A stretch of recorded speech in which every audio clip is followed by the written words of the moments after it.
In this video, you will learn how to use Zego with Uber Eats. Download and sign up in the Zego delivery app.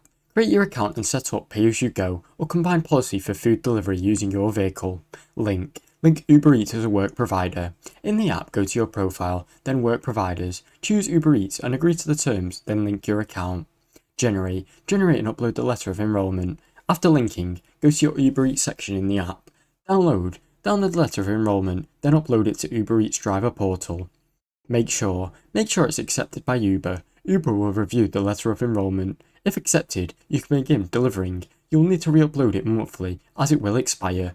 Start your Uber Eats shift. Zego automatically activates your insurance when you accept your first delivery. Pause it when you stop working. Monitor documents monthly reviews. Keep track of your expiry notes in the Uber Eats app. Then upload and update letter of enrollment to regularly avoid disruptions. Now you know how to use Zego with Uber Eats.